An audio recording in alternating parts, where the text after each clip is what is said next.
Muy buenos días, bienvenidos, bienvenidas a su clase de refuerzo de matemáticas del décimo año. Perfecto, nosotros hemos cumplido ya con las 10 semanas del módulo en el cual nosotros hemos revisado muchas temáticas, varios temas con respecto a la asignatura de matemática. Entonces, el día de hoy vamos a aprovechar este espacio para el refuerzo. Cabe recalcar, por favor, que en esta semana, por motivos del refuerzo, pues no hay tarea.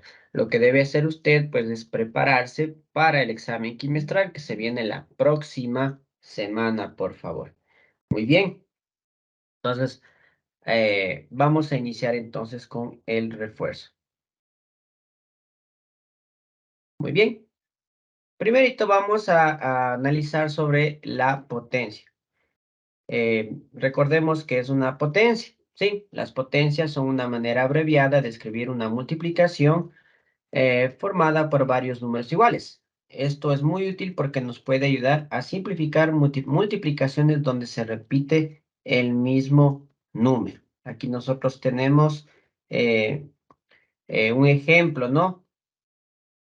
Tengo 5 al cuadrado es igual a 5 por 5 igual 25. Muy bien, entonces recordemos por favor que las partes de la potencia son el número pequeñito, el exponente, y el 5 o el numerito grande, en este caso es la base. El exponente menciona que él va a repetir el número de veces la base. En este caso, el exponente dice repítale 2 veces a la base. Por lo tanto, 5 por 5 igual 25. Entonces, recordemos, ¿no? Si aquí yo tengo elevado al cuadrado, pues voy a repetir 2 veces la base.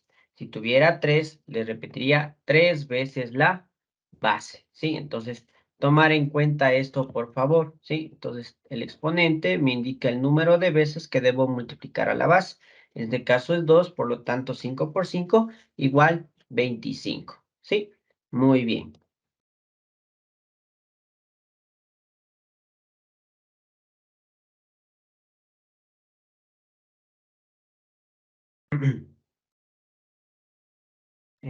Permítanme un segundito.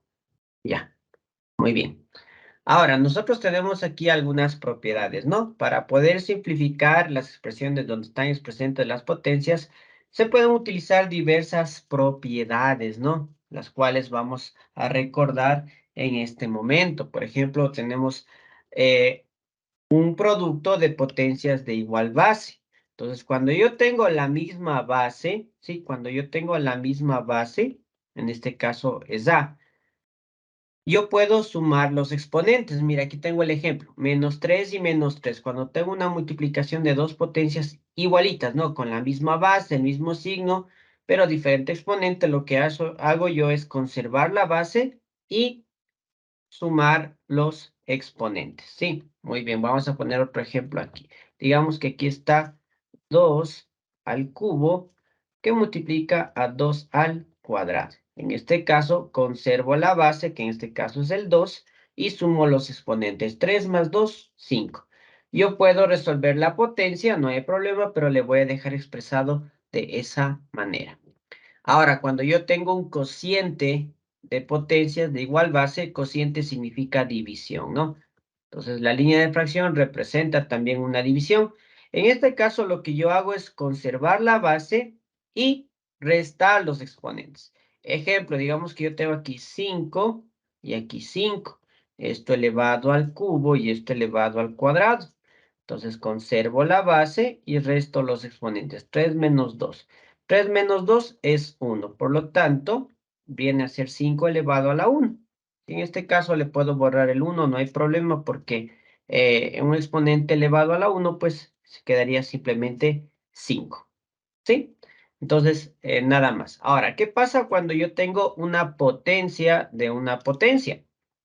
Simple, por favor. Digamos que yo tengo esto. Ya. Tengo 3 al cuadrado y esto está elevado al cubo. Ya, entonces, esto es potencia de potencia, es una potencia elevada a otra potencia. Entonces yo conservo la base y voy a multiplicar los exponentes. 3 por 2, 6. En este caso es 3 a la sexta. ¿Sí? Nada más. También tenemos aquí otra propiedad que si es que yo tengo una fracción, pues ese mismo exponente va a trabajar tanto con el numerador como con el denominador. ¿Sí? Entonces tenemos aquí 3 séptimos elevado a la sexta. El exponente 6 le elevo tanto al numerador 3 como al denominador 7. Lo mismo aquí. Digamos que yo tengo un exponente negativo. Entonces yo para transformarlo en exponente positivo lo que hago es invertir la fracción. ¿Sí? Ejemplo, 2 tercios elevado a la menos 4. Para transformar a exponente positivo lo que hago es invertir. El 3 sube como numerador y el 2 baja como denominador. Entonces quedaría 3 medios elevado al exponente 4. Y se acabó. Nada más simple y sencillo, por favor. Muchas gracias. Perfecto. Listo. Tenemos nosotros aquí un ejemplo, ¿no? De simplificación de una expresión. Muy bien. Tenemos aquí menos 8 al cuadrado por 4 elevado a la menos 3 y más 0. Ya, en este caso lo que se debe hacer es lo siguiente. Es primero resolver, sí, resolver, por favor.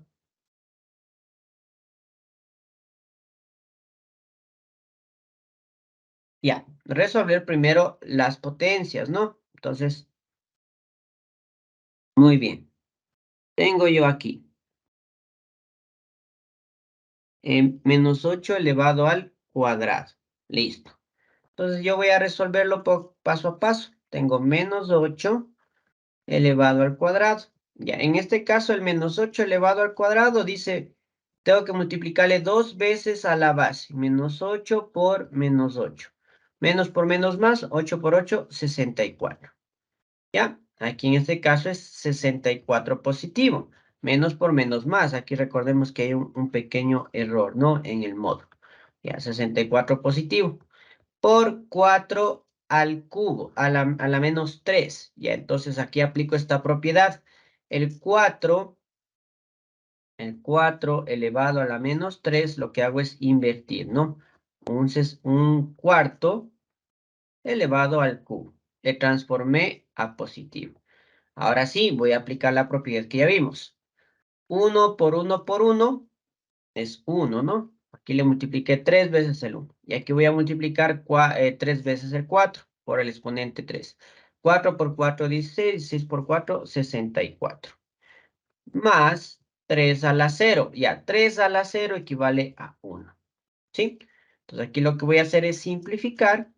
¿Sí? 1 más 1, 2. Entonces, aquí está correctamente resuelto el ejercicio. Recordemos que aquí no está empleado correctamente la ley de los signos, ¿no? Entonces, así trabajamos nosotros con lo que es potencias. Muy bien, vamos a plantear otros ejemplos, por favor, aquí para recordarlo, ¿no? Muy bien, entonces, atención. Primero, yo tengo, ya, yo tengo lo siguiente. 2 elevado al cubo. El exponente me dice, por favor, multiplíquele 3 veces a la base. 1, 2, 3. 2 por 2, 4. 4 por 2, 8. Ahora, si yo tengo el mismo 2, pero elevado al exponente menos 3, yo tengo que hacer una inversión, invertir, ¿sí? En este caso, este 2 va a bajar al denominador y como no tengo nada arriba, le voy a poner la unidad. Ahí sí se transforma en exponente positivo. Y recuerde, por favor, que el 3 le eleva tanto al numerador como al denominador. En este caso sería 1 al cubo y 2 al cubo. 1 al cubo ya sabemos, ¿no? 1 por 1 por 1. 2 al cubo, 2 por 2 por 2. 1 por 1 por 1, 1. 2 por 2, 4. 4 por 2, 8. 1 octavo. ¿Sí? Simple, por favor. Si es que yo tengo potencia de potencia, pues trabajo de esta manera. Potencia de potencia, digamos 3 elevado al cuadrado y aquí elevado al cubo. Entonces conservo la base, simplemente multiplico, ¿no? 3 por 2, 6. Puedo dejar expresado así o simplemente ya resolver toda la potencia. No hay ningún problema. Sí, entonces es lo que hemos revisado recientemente en esta partecita, ¿no? Listo. Ahora pasemos al tema de radicación. ¿Qué es la radicación? Es una operación inversa a la potenciación. La radicación es la operación matemática en la cual se encuentra o se extrae la raíz de un número. Nosotros aquí tenemos las siguientes partes, ¿no? Tenemos aquí la n representa el índice del radical o el índice de la raíz. El simbolito de aquí, pues el símbolo matemático de la radicación, que se le conoce como radical. Dentro del radical tenemos el radicando y la respuesta en sí viene a ser la raíz. ¿Cómo trabaja la radicación? Simplemente yo lo que debo hacer es encontrar un número, ojo, o la raíz que elevado a la n yo tenga el resultado del radicando. Sí, ya vamos a plantear en este momento un ejemplo, por favor, para que quede más claro. Ya, muy bien.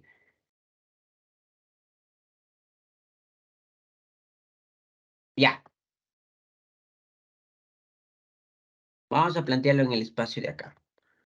Digamos que está aquí raíz 25. Ya, recordemos, ¿no? Lo que yo mencioné. Si aquí yo no tengo ningún número, ningún índice, aquí está escondido el 2, que es la raíz cuadrada.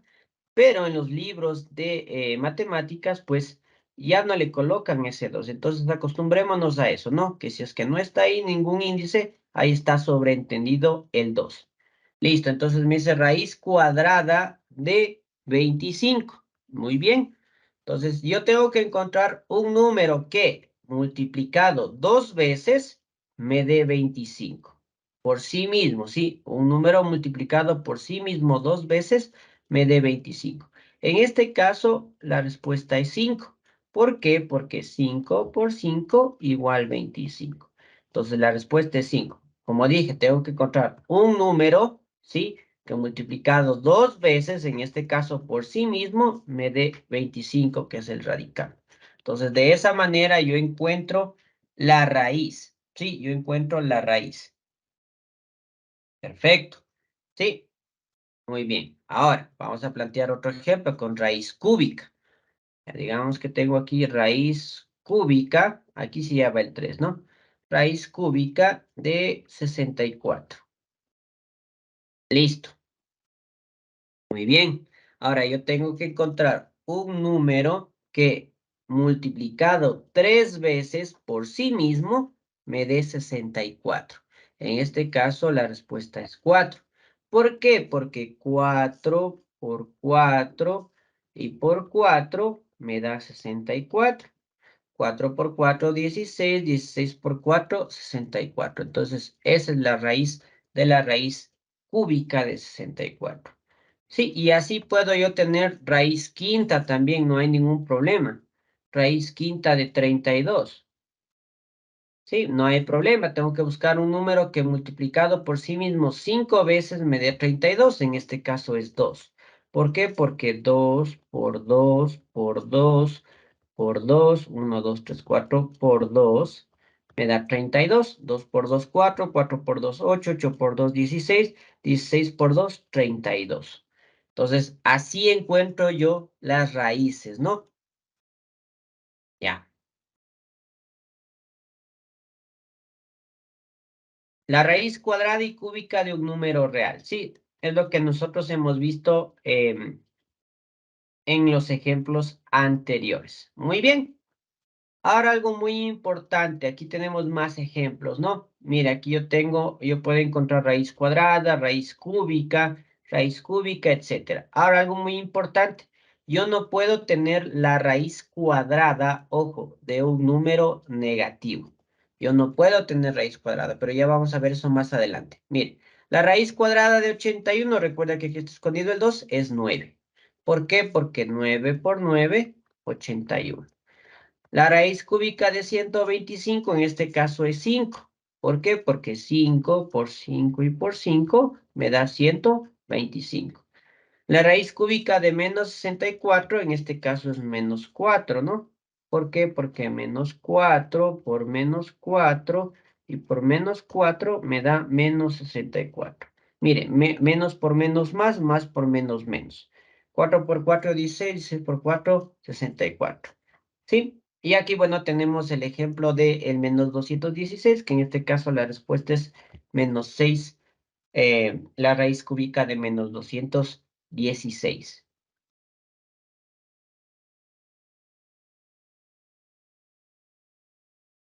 Muy bien, tenemos aquí potencias con exponente fraccionario. Igual lo que nosotros ya vimos, ¿no?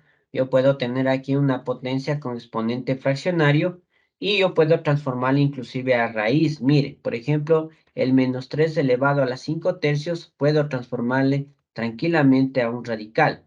El 5 viene a ser o viene a formar parte de la potencia y el denominador viene a ser parte el índice de la raíz. ¿Sí? Entonces también puedo transformarle de esa manera sin ningún inconveniente.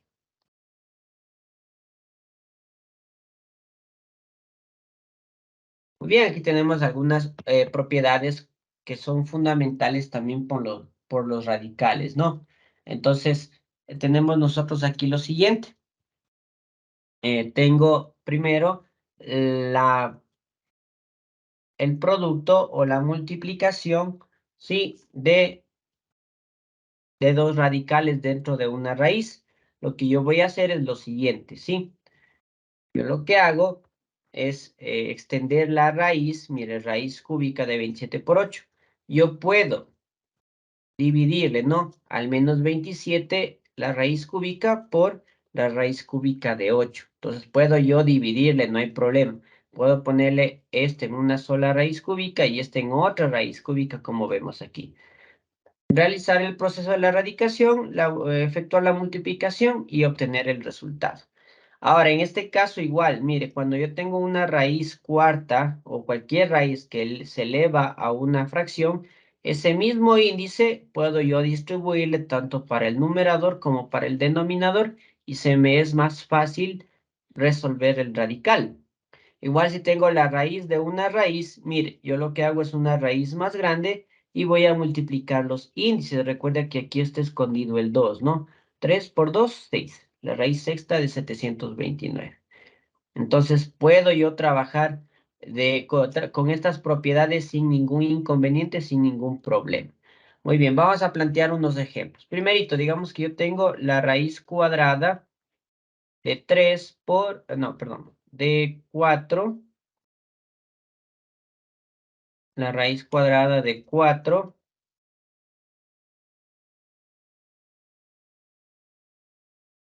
ya, la raíz cuadrada de 4 por la raíz cuadrada de 9. Ya, bien. Recordemos que aquí está el 2, ¿no? Entonces yo lo que puedo hacer es distribuir, miren, raíz cuadrada de 4 por raíz cuadrada de 9. Le puse cada uno en su casita, ¿no? Recuerda que aquí está escondido el 2. Entonces yo digo la raíz cuadrada de 4 en este caso es 2. ¿Por qué? Porque 2 por 2 igual 4. Y la raíz cuadrada de 9 es 3. ¿Por qué? Porque 3 por 3 es igual a 9. Entonces aquí sería 2 por 3. Resuelvo la multiplicación. 2 por 3, 6. Eso sería todo aplicando la primera propiedad. Ahora, si es que yo tengo de esta manera, la raíz cúbica de 125 y la raíz 64 avos, ¿no? Entonces yo puedo distribuir, mire, la raíz cúbica tanto para el numerador y la raíz cúbica para el denominador. ¿Sí? La raíz cúbica de 125 es 5 y la raíz cúbica de 64 es 4. Y resuelvo. Ahora vamos a plantear el ejemplo de una raíz de una raíz. Tengo aquí la raíz cúbica de la raíz cuadrada de 216, pongamos, ¿ya? Entonces yo lo que hago es una raíz, pongo el 216 y aquí multiplico. No, recuerden que aquí está el 2. 3 por 2, 6. Ya. Entonces digo la raíz sexta, perdón, raíz sexta de 216. Y en este caso es lo siguiente. En este caso sí voy a ocupar ya la calculadora, por favor, para encontrar la raíz sexta. Entonces, vamos a ver. Raíz sexta de 216. Me va a salir número decimal. No va a salir exacto. 2.44. Sí, bueno, aquí ya me ayudé de la calculadora. 2.44 y algunos decimales más tiene. Entonces, mire cómo yo trabajo lo que es las propiedades de los radicales, ¿no? Muy bien, pasemos ahora a función lineal. Recordemos que la función lineal es aquella expresión que tiene la forma f de x igual a m más x, siendo m un número real diferente de cero. Ahora, otra característica fundamental es que la función lineal, primero, es una línea recta, como la podemos apreciar aquí, una línea recta, y pasa por el punto 0, 0. Si es que pasa por el punto 0, 0 y es una línea recta, es una función lineal, ¿sí? Nada más. Como ya dije, su gráfica es una línea que pasa por el punto 0, 0. También el valor de m se le conoce como constante y puede ser mayor que 0, es creciente, y si es menor que 0, es decreciente. Además, el dominio y el rango de esta función coincide con los números reales, ¿sí? Muy bien. Aquí tenemos otro ejemplo. Mire, justo pasa por el punto 0. Ahora hablemos de la función afín. En el caso de la función afín, es aquella recta que no pasa por el punto 0, 0. Puede pasar por el punto 0b, pero no por el punto 0, 0. Se llama m, también tiene el nombre de constante y es creciente cuando m vale o es mayor que 0 y es decreciente cuando m es menor que 0. Al igual que en la función lineal, el rango y el dominio coinciden con el conjunto de los números reales. Ahora, aprovechando este gráfico de acá, vamos a establecer cuál es la diferencia de forma gráfica entre la función lineal y la función afín.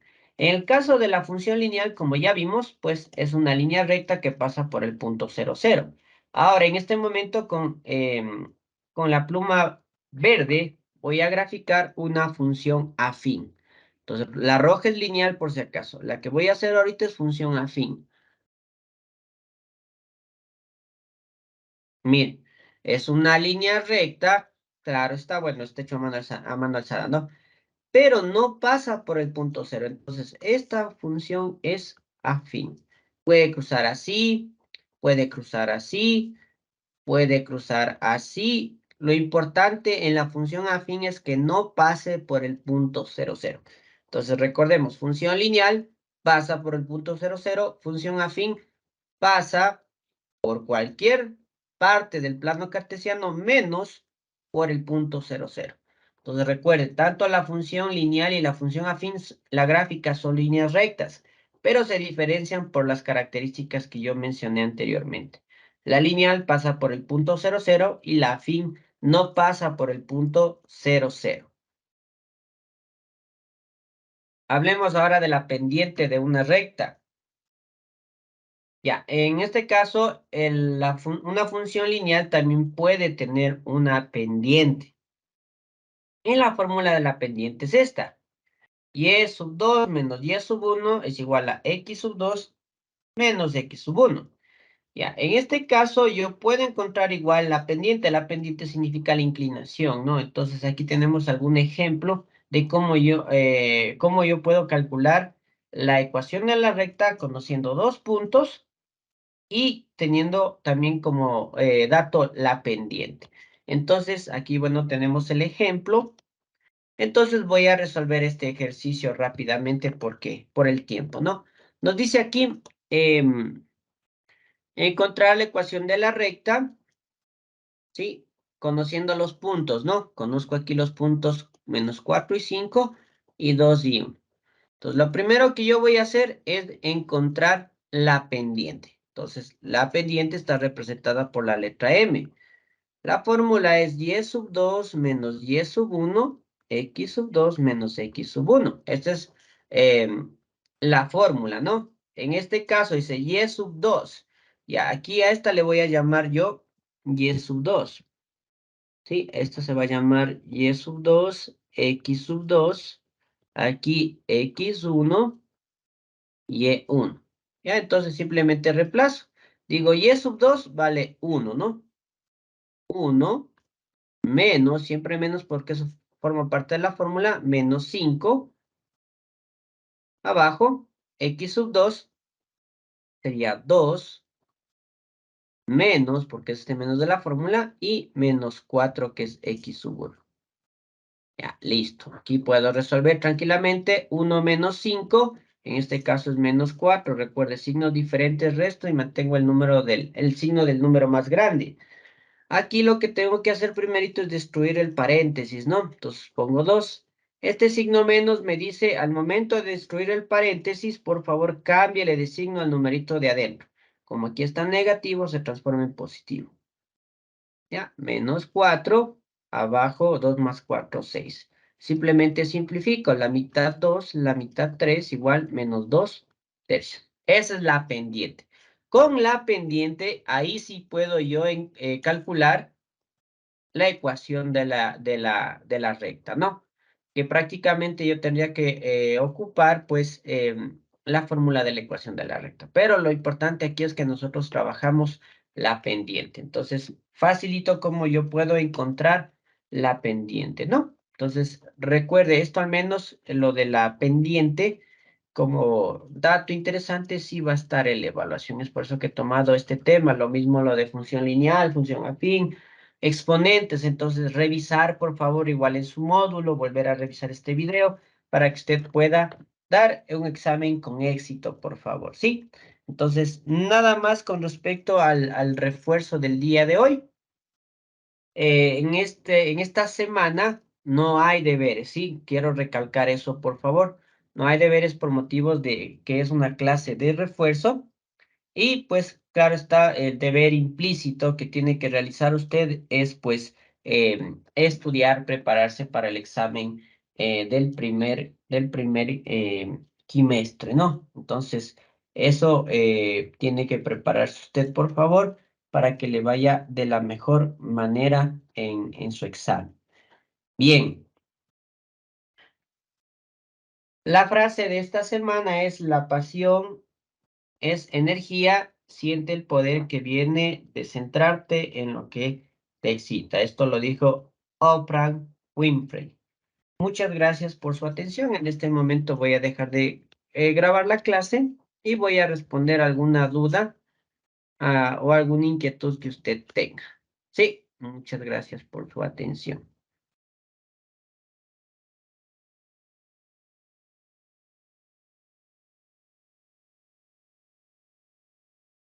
Dar inicio a la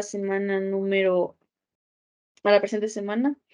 El objetivo de esta semana es revisar los contenidos previo a la evaluación del primer quimestre, ¿sí? Entonces vamos a darle un pequeño tour a todo nuestro contenido del módulo de área de inglés, ¿ok? Empezamos. Lo primero que nosotros vimos fue el use of past simple, el uso del pasado simple.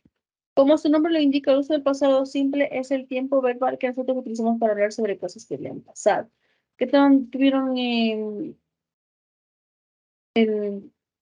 la acción fue dada en algún momento del pasado y por lo general no se repite, ¿ok? ¿Cómo se formaba? Ok, nosotros teníamos la formación, como usted ya sabe, tenemos nosotros siempre tres formas: la afirmativa, la negativa y la interrogativa. ¿Cómo formamos una forma afirmativa? Teníamos el uso de los pronombres o sustantivos propios, que ya los conoce. El I, el you, el he, el she, el we, el do y el they. Más el verbo en pasado. Aquí en esta parte del verbo en pasado nosotros nos vamos a parar a pensar. Tenemos nosotros dos tipos de verbos, los cuales son los regulares y los irregulares. Los regulares, como su nombre lo indica, son aquellos que van normados, que siguen una norma, que siguen una regla. Esa regla es la famosa ED, IED o D. que es la que se aplica a la mayoría de verbos. Pero hay otro grupo de verbos que son irregulares, como su nombre lo indica. ¿Ok? Son aquellos que no tienen la norma del ed, ni el d, ni la ied, sino más bien tienen una forma específica. Todos estos verbos nosotros podemos encontrarlos en Internet y siempre vamos a utilizar la segunda columna de verbos que está ubicada así en la lista, ¿no? Recordemos que en la primera parte tenemos la base form, segunda past simple, que es la que nos interesa en este tiempo, y por último la participio. Nosotros siempre vamos a estar haciendo uso de la segunda, empezando desde el infinitivo base form. ¿Ok? La negative form, ¿cómo la usamos? Esta forma es mucho más simple, aquí ya no hay mucho que pensar, simplemente es negarnos algo. Lo primero que nosotros vamos a utilizar es, obviamente, nuestros sujetos. Como usted ya sabe, pueden ser pronombres o sustantivos propios. El I, el we, el you y el they, que usted ya conoce. El he, el she y el it. Y aquí vamos a negar automáticamente mi oración. O bien va con la palabra didn't o va con la palabra did not.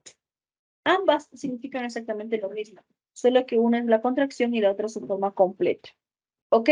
Después de esto vamos nosotros a utilizar nuestro verbo en forma base, es decir, no vamos a hacer la aplicación de las reglas que hicimos anteriormente, porque la palabra did not o didn't ya hace que mi verbo se conjugue automáticamente. Seguimos con la forma interrogativa para hacer preguntas como su forma lo indica. Empezamos con el verbo auxiliar did al inicio. Did, y vamos automáticamente a utilizar nuestro sujeto. Ya sabe usted que pueden ser los pronombres personales o el verbo o un pronombre propio. Después de esto vamos nosotros automáticamente a mencionar nuestro verbo en su forma base, porque al igual que la forma negativa, el did hace que mi verbo ya tenga esa terminación, que ya esté conjugado. Por ejemplo, yo digo, ¿no? Did you go? Did you like? Did you play? Did you like? Did you start? Ok, cualquier verbo. ¿Sí? Seguimos con el contenido de las siguientes unidades. Continuábamos con el uso del pasado simple, pero en esta ocasión teníamos ya un poco amplio el uso de las reglas del pasado simple, de los verbos regulares. Yo les mencioné que existía la regla del ed, del d, del ied y de la ed. Le vamos nosotros a añadir ed a la mayoría de nuestros verbos, es decir, a los que tienen cualquier terminación. Luego tenemos la terminación ed. A esta ed, perdón, a la terminación solo de la d. A nosotros le vamos a añadir la letra D a nuestros verbos siempre y cuando ya tengan la E, por ejemplo, como en like o en move, ya tienen la E al final. Entonces nosotros ya no vamos a poner doble E, simplemente le vamos a poner la D. Luego tenemos los que terminan en consonante más Y. Es muy importante este patrón. Consonante más Y. Si terminan en consonante más Y, como la tienen allí en carry, vamos nosotros a cambiar esa Y por una I latina o la I de la vocal más ED. De carry se convierte en carry. Study, studied. ¿Ok? Y luego, en cambio, dice que si mi verbo termina en consonante, vocal, consonante, yo le voy a duplicar la última consonante y le voy a añadir así. Por ejemplo, en plan termina L consonante, A vocal, N consonante, consonante, vocal, consonante. Repetimos la N y le ponemos ED. Plan. ¿Ok? Plan. ¿Sí? Teníamos algo muy importante. A veces cuando nosotros tenemos que completar oraciones y no nos dice qué tiempo tenemos que utilizar, el uso de las time expressions son muy útiles. El uso de las expresiones de tiempo. El pasado, como su nombre lo indica, tiene expresiones propias del pasado. Y vamos a tener tres grandes grupos. El last, el ago y el yesterday. Son tres palabras que, si usted los ve automáticamente, dice estamos hablando del pasado. El last indica el último. El ago hace y el yesterday ayer. ¿Ok? Yo digo, por ejemplo, last night, la noche anterior. 10 minutes ago, hace 10 minutos. Yesterday, ayer. Y así, usted va viendo que pueden cambiar sus complementos.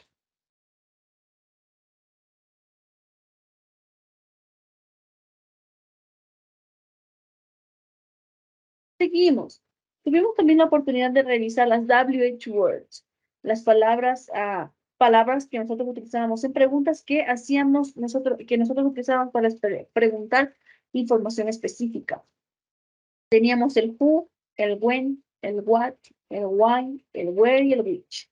Who, quién, when, cuándo, what, qué, why, por qué, where, dónde y which, el cuál. ¿Ok? Todas ellas. Por ejemplo, si yo digo, ¿cuándo te fuiste? me va a decir una fecha. ¿Qué estás haciendo? Me va a decir tal vez alguna acción. What me va a dar una razón. Digo, why aren't you doing this? ¿Por qué estás haciendo esto? Where are you? ¿Dónde estás? Me va a dar un lugar. ¿Ok? Aquí teníamos, como les había mencionado, what things, que es cosa, when time, where places, lugares, who people, personas, whom, para personas, pero cuando los estamos mencionando a forma de objeto del verbo. ¿Ok? ¿Cómo hacíamos las more? Teníamos más, ¿no? El which, el cual, whose, de quién. Recuerda que nosotros también podemos hacer la pregunta, ¿de quién es esto? El why y el how, para preguntar de una manera. How are you? ¿Cómo estás tú? How can I help you? ¿Cómo te puedo ayudar? Para preguntar la manera en un proceso, ¿no? Aquí teníamos el uso de algunos ejemplos. Por ejemplo, teníamos, who is that boy? ¿Quién es ese chico? When is the party? ¿Dónde es? ¿Cuándo es la fiesta? Perdón. What is on the table? ¿Qué está en la mesa? Why are you late? ¿Por qué llegas tarde? Where is your book? ¿Dónde está tu libro? Which is your apple? ¿Cuál es tu manzana? ¿Ok? Todas ellas tienen el objetivo de hacer una pregunta específica. ¿Ok? En la siguiente semana tuvimos la oportunidad de revisar el verbo to be, pero en pasado. Recuerde que el pasado simple que vimos al inicio era sobre los action verbs. Y aquí tenemos el uso del verbo to be. Es decir, el am, is o are, que es ser o estar.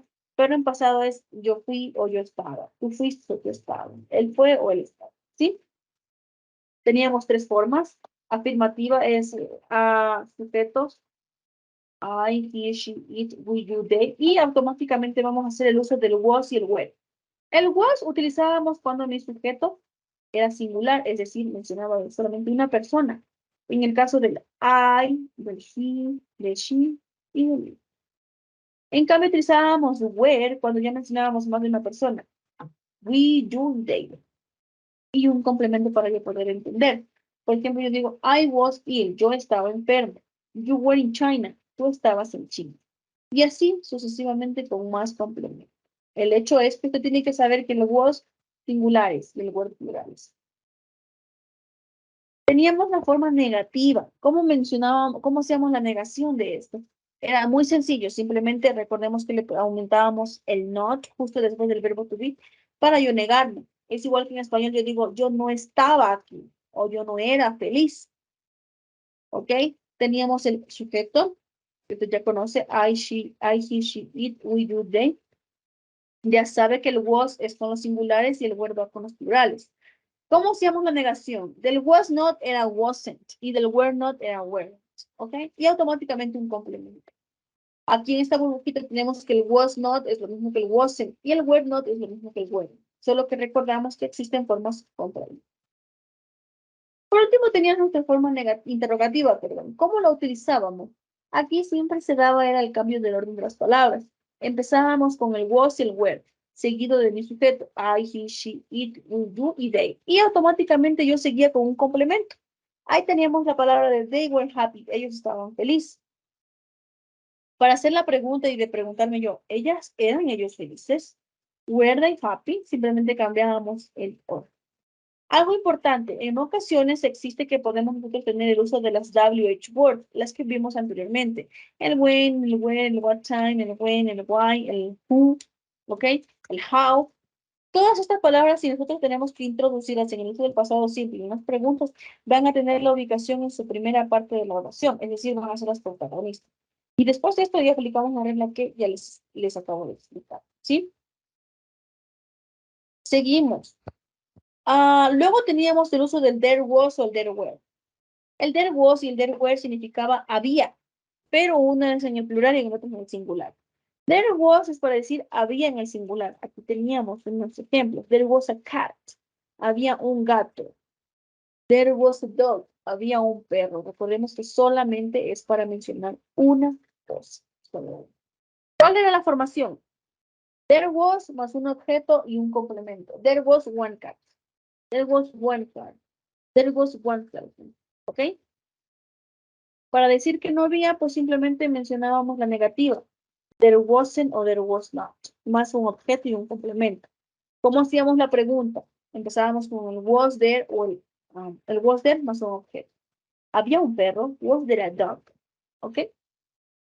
Ahora vemos la forma del plural, el there were, como su nombre lo indica, plural. Habían dos perros, habían dos gatos, ¿ok? There were más two objects, ¿ok? Más dos objetos. There were two, there were a lot, there were some, ¿ok?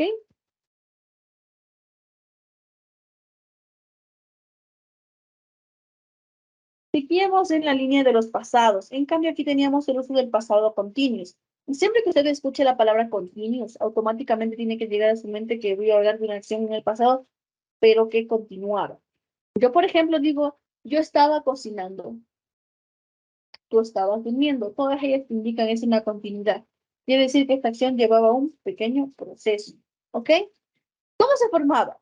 Usted ya sabe que siempre nosotros teníamos, era el sujeto, el I, we, you, they, he, she, it, y automáticamente usábamos el was y el were. Usted ya sabe que el was es para aquellas personas singulares y el were para los plurales. Y después de eso automáticamente íbamos a usar nuestro verbo en ing para darle la continuidad. I was starting, yo estaba empezando. I was playing, yo estaba jugando. She was playing, ella estaba jugando. ¿Ok? Para dar la negación de esto, como nosotros lo negamos. Decíamos I, he, she, it, we, you, they, nuestros sujetos de toda la vida. Y automáticamente íbamos a enseñar el was not o el were not. O en efecto podríamos mencionar sus formas cortas. Wasn't o weren't. Para mencionar que no. Más el verbo ing. Yo digo, I wasn't playing. Yo no estaba jugando. You weren't playing. Tú no estabas jugando. He wasn't playing. Él no estaba jugando. She wasn't playing. Ella no estaba jugando. Y así con más acciones. Por ejemplo, yo digo, I wasn't doing homework. Yo no estaba haciendo deberes. Y así con otros completamente. ¿Ok? Mi forma interrogativa de toda la vida, para hacer una pregunta. ¿Estabas tú cocinando? ¿Estabas tú jugando? ¿Estabas tú durmiendo? Empezamos con el was y el were.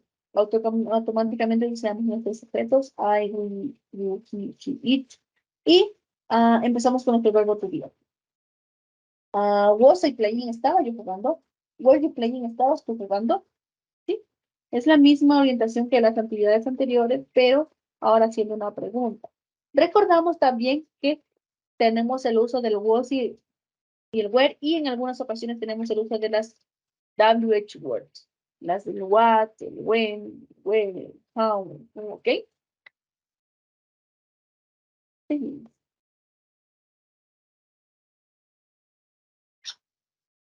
Estuvimos viendo varias semanas consecutivas el uso de conectores. ¿Cuál es la función primordial de un conector? Tiene la obligación de hacer de que unas ideas se puedan unir en una misma oración, en lugar de que yo esté separándolas por punto. Existen conectores dependiendo de su naturaleza y de su función o de su objetivo. Aquí teníamos los más comunes que eran los conectores de secuencia, ¿ok? Para dar una secuencia en acción, a una historia. Por ejemplo, digo primero esto, después allá y por último acá. Tenemos muchísimos. First, second, third, finally, next, meanwhile, after, before, later, then, second. First of all, by the time, eventually, at last, at the end, furthermore, further, moreover, and other in addition also. In conclusion, to summarize, afterward, thirdly, secondly, thirdly, and in the end, and soon. Todas ellas, yo las puedo utilizar para dar la continuidad de una acción. Ok, para dar esa secuencia que yo quiero. Aquí teníamos algunos ejemplos. Vamos a revisar, por ejemplo, el finally, que significa finalmente. The note finally reached me last night. Okay. El next, siguiente, ¿no? Next, leave it for 5 to 10 minutes, depending on the key. Tenemos el in the end, al final, ¿no? She worked hard, and in the end, she passed the exam. Okay. Todas ellas indican la secuencia de una historia. Seguimos en la línea de los adverbios de frecuencia, perdón, de los conectores. Y teníamos más conectores de opinión, de secuencia, que ya los revisamos, y de adición, es decir, para añadir más ideas sería una misma línea, por así decirlo, ¿ok? Yo digo, en opinión, I think, I believe, I feel, in my opinion, in my view, as far as I know, it seems likely, it seems to me, in my experience, as far as I'm concerned, I tend to think that, as far as I understand. Todas ellas resumen la famosa frase de yo creo, yo pienso, yo considero, según mi punto de vista, de acuerdo a mis pensamientos, ¿no? Como yo lo veo. Yo siento que, ¿sí? Tiendo a pensar que. Secuencia lo que vimos, ¿no? Para unir ideas y que vayan en un contexto. Adición para añadir. And also in addition, furthermore. As well as, and then to decide in addition, moreover, additionally, not only, but also, then again. Es, por ejemplo, y también en adición, además de, también como, también, asimismo, adicionalmente, no solo esto, pero también lo de allá, otra vez, finalmente, para culminar. ¿Ok?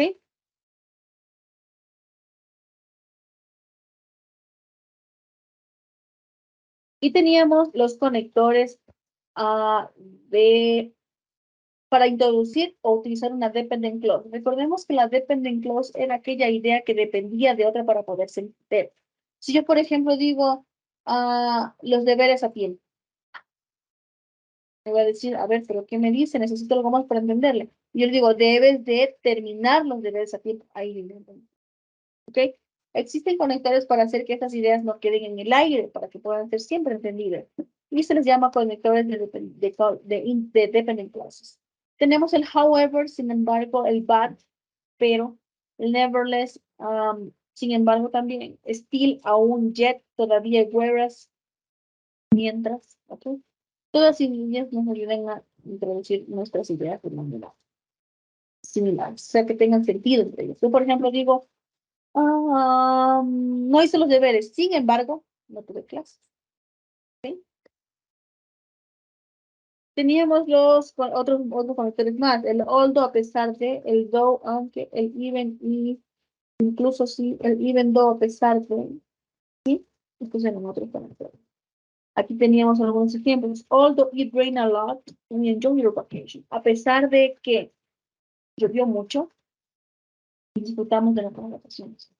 ¿Sí? Porque si yo simplemente digo, a pesar de que llovió mucho, usted se va a quedar escuchándome, ¿y qué más? ¿Qué pasó a pesar de eso? ¿Qué pasó lo bueno? Tengo que resaltar algo, ¿ok?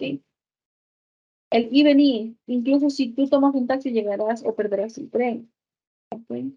Si usted me ve por la calle y dice, incluso si tomas un taxi, yo me pensaré, ¿qué te pasará? Tengo yo que terminar mis ideas. Las dependent clauses tienen que estar unidas. ¿Ok? Tenemos otros dos más, a pesar de y a pesar de. In spite of, in spite of. Todas ellas tienen el mismo significado, pero una tiene que llevar el verbo con ing, mientras que la otra va a llevar un sustantivo común y corriente. In spite of being, por ejemplo. A pesar de ser, y digo, a pesar del doctor. ¿Ok? Mira, a pesar de ser es un verbo, y a pesar del doctor es un sustantivo. ¿Ok?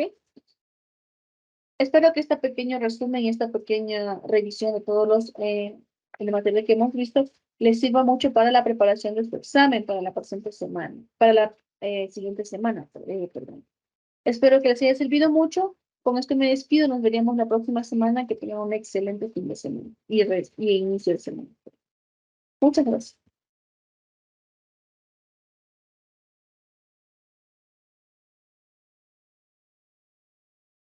Revisión del material previo al examen quimestral que tienen la semana entrante. ¿Sí? Vamos a revisar los contenidos del módulo de emprendimiento y gestión, ¿sí?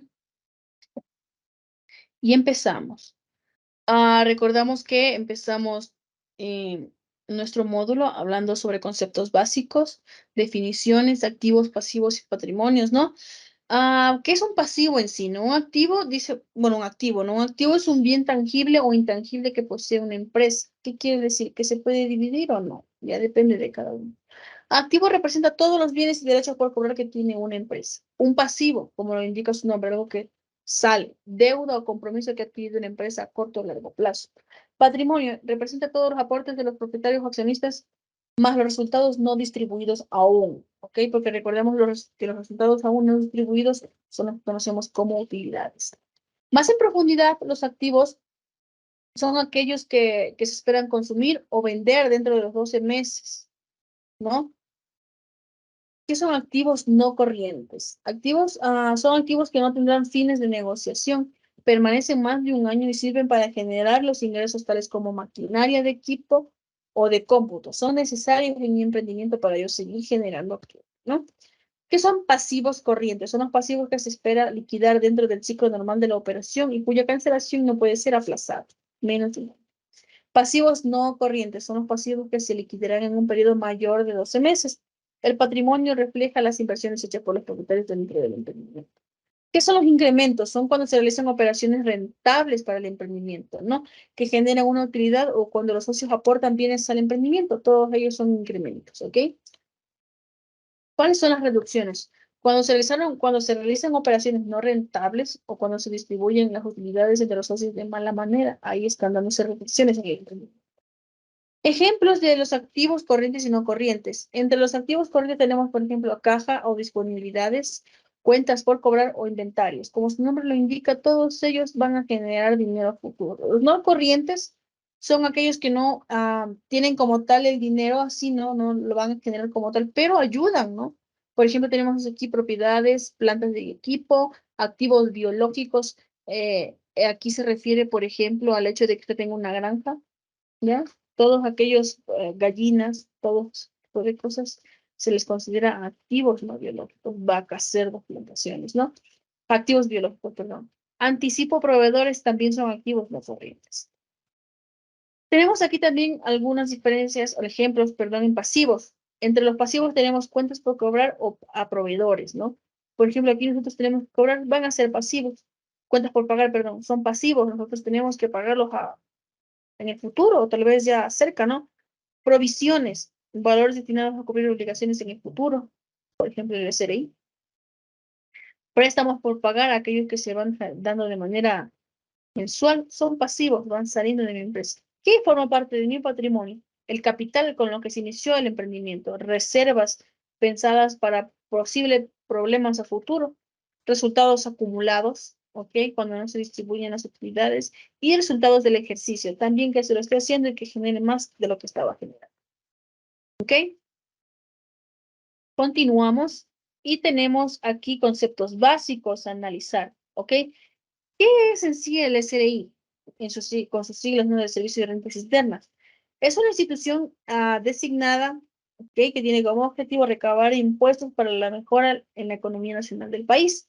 Gracias a los impuestos que recauda el Estado ecuatoriano se pueden realizar obras de infraestructura. Una de las labores del SRI ha sido concientizar sobre la cultura tributaria. Recuerde que el hecho de saber utilizar los términos o saber cuánto yo debo de tributar es tener cultura tributaria, ¿ok? ¿Quiénes pagan los impuestos? Lo pagan absolutamente todos, ¿ok? No de igual manera, me refiero, no es que yo voy a pagar hoy día $1,000, me estoy inventando las cifras, ¿no? Y mi vecino lo mismo. Esto va a depender de los ingresos que uno genere con su emprendimiento, ¿no? Dice que enfatiza la formación de valores, de actitudes y compromisos que todos los contribuyentes deberían hacer.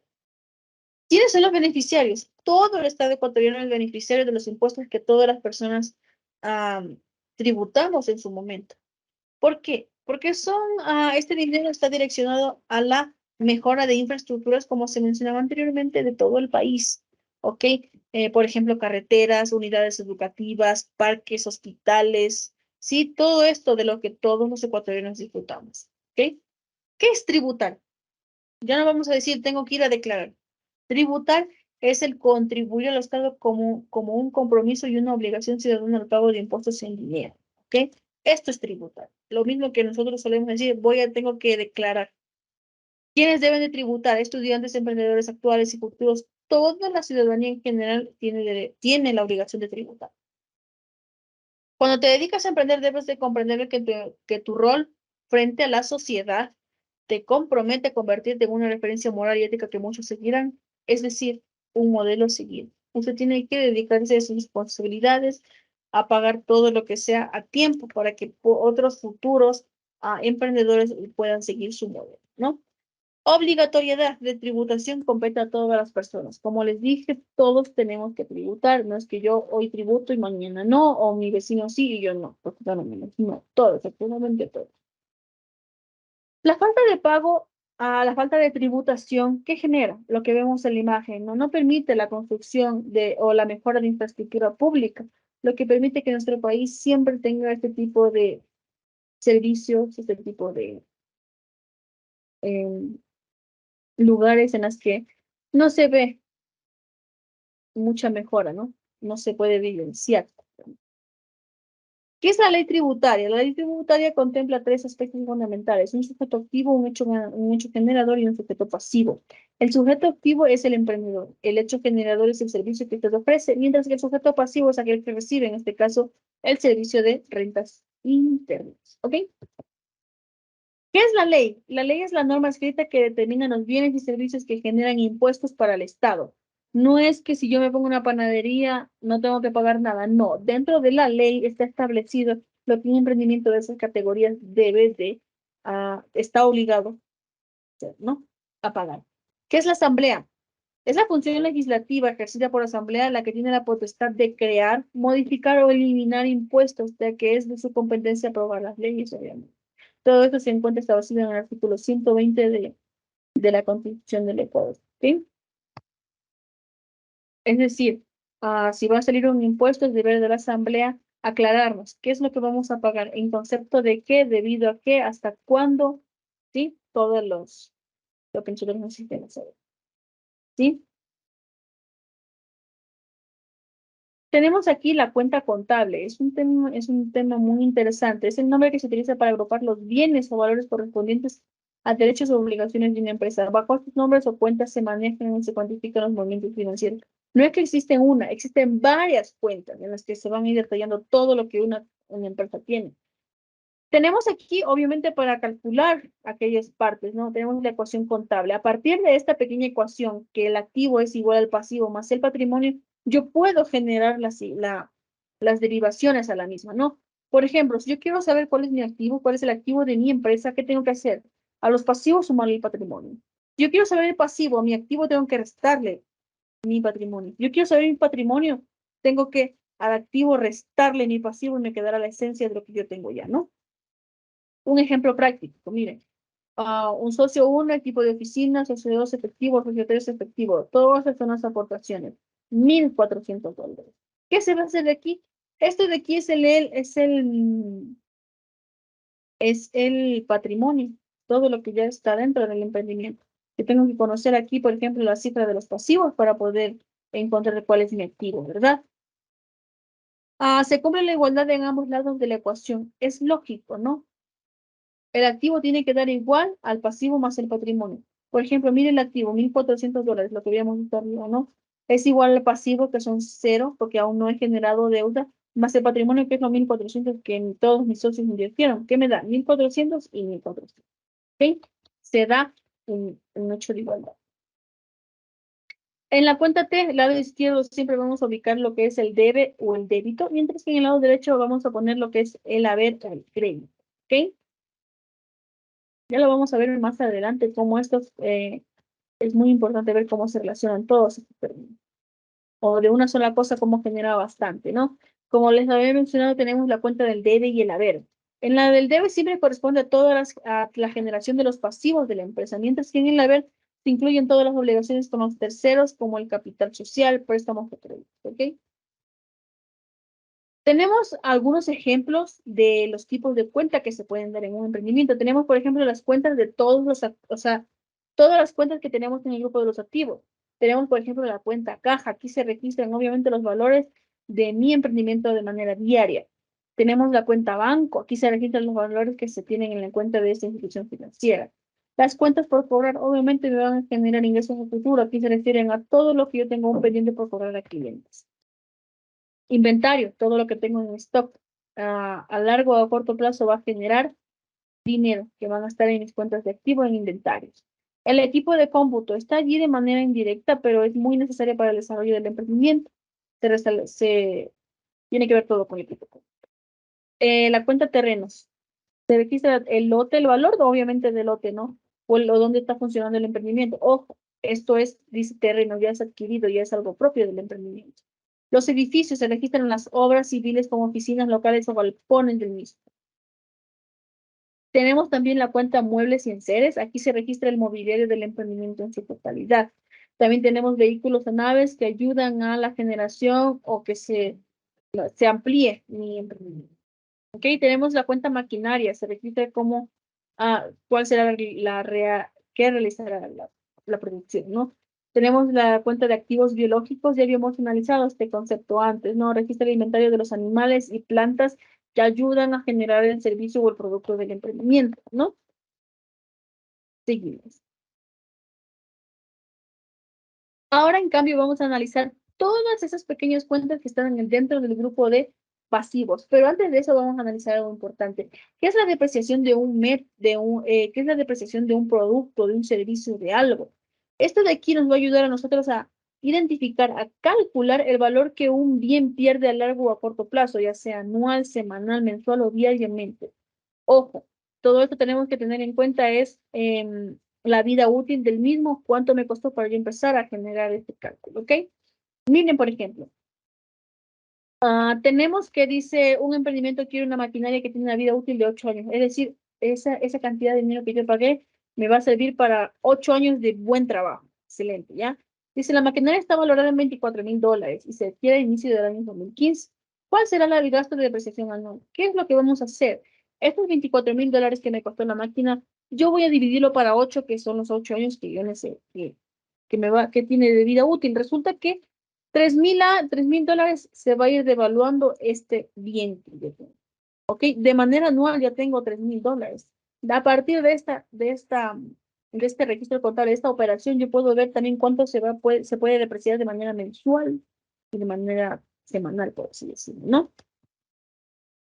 ¿Cómo se registran estos valores? Los gastos de depreciación de una máquina siempre van a estar en el debe, mientras que la depreciación acumulada va a estar en el haber y se va a dar cuenta que van a estar de manera correlacionadas en diferentes columnas. Tenemos aquí un ejemplo de balance, cómo se da costo de compra, depreciación acumulada, saldo neto al final del año, y obviamente va de año a año para que usted se fije. Empezó con 16,000 y obviamente va a acabar con 0 porque ya no va a estar, ya pasaron sus 8 años de vida útil, ¿ok? Valores en el debe y en el haber. Ya habíamos visto, ¿no? En el debe todo aquello que genere salidas y en el haber todo aquello compromisos. Dentro de las cuentas de pasivo seguimos, ¿no? Dentro de este grupo de los pasivos tenemos cuentas, préstamos bancarios, obviamente lo que yo tengo que pagar, impuestos por pagar al SRI, otra cuenta, obligaciones sociales por pagar, aquí tenemos nuestras obligaciones con nuestros colaboradores o como otras personas conocen, empleados. ¿Ok? Seguimos. Dentro de, ya vimos las cuentas que estaban en el activo, en el pasivo, ahora tenemos las cuentas de mi patrimonio. ¿Ok? Todo lo que ya está dentro de mi emprendimiento. Aquí en la cuenta patrimonio pues tenemos todos los aportes iniciales y lo que ya se ha satisfecho. Imagínense que usted puso un emprendimiento con $10,000, pero con el pasar del tiempo adquirió un terreno de 30,000. Esos 30,000 ya van a estar reflejados acá siempre y cuando ya esté satisfecha la deuda. Dentro también de estas cuentas encontramos reservas para posibles situaciones a futuro. ¿Ok? Y por último tenemos una sola cuenta en los pasivos que son las obligaciones sociales por pagar. ¿Ok?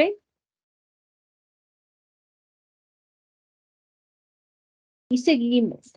¿Qué son en sí las cuentas? Las cuentas de ingresos, costos y gastos forman parte de las utilidades de la empresa. A continuación detallaremos en qué casos cada cuenta pertenece a uno de estos 3 grupos o cómo se debita o cómo se credita. Por ejemplo, en el